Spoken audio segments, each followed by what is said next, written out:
So hello everyone, good morning, and as of today update dito sa Mindpulse guys, no. So nag-update yung Mindpulse, pero talagang scam po ang ganitong klaseng platform. So beware po kayo dito guys, baka dumaan po kayo dito sa link ng Mindpulse. So dito na part, papakita ko sa inyo dito yung Mindpulse. So ang gawin niyo po dito guys, never po kayo dito mag-invest kasi hindi na po tayo dito nakaka-withdraw sa ating Mindpulse. Ayan, kung nakikita nyo po yan, meron po tayo ditong BTC. So ayan po yung generated income natin. So kapag kung i-withdraw natin siya, hindi po siya natin makukuha, no. Ayan, so nag-attempt po tayo ng withdraw dito from the previous month, then 3 beses lang po tayo pina-withdraw. Ayan, kung tawag dito, no, titingnan natin dito kung ano nga ba yung process ng withdrawal dito. So copy natin yung Bitcoin wallet natin, then dito na part, click po natin yung BTC, then i-paste po natin dito yung ating BTC, then max po natin yan, then confirm. So yun po yung nakikita natin, no, na kailangan mo po ditong mag-recharge, then mag-purchase dito ng tawag dito, mag-purchase ng another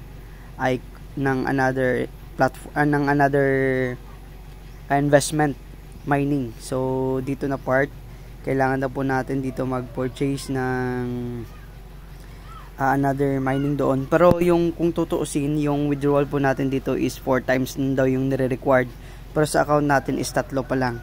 So ibig sabihin dito, parang phishing po yung ganitong klaseng platform. Kaya do not invest, as I've said on my first video regarding in Mindpulse, no. So kailangan lang po natin dito na tawag dito na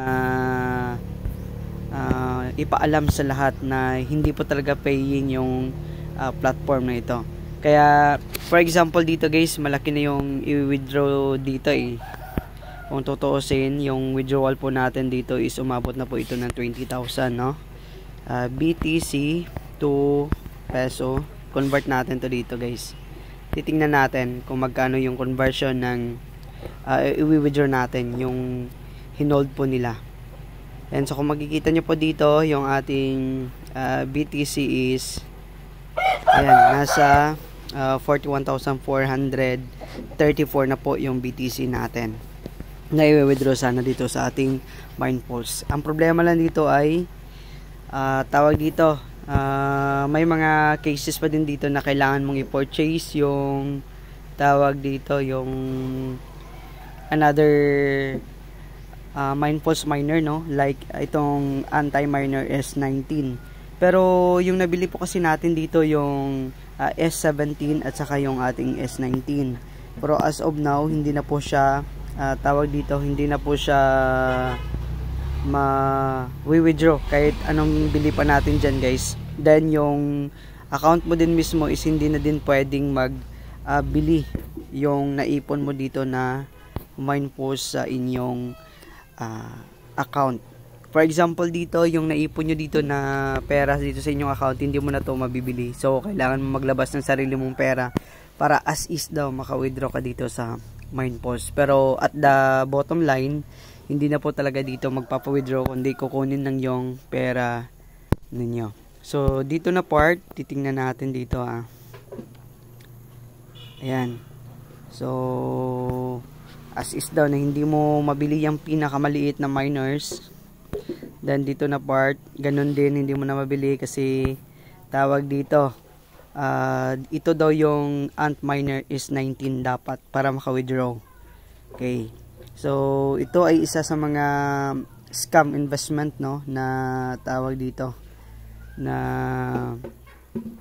ginagawa. Ito ay isang phishing investment na ginagawa ng platform na ito. So kapag kung napunta kayo dito sa ganitong klaseng platform, do not invest, no, kasi this is a scam investment or phishing investment. So ayan guys,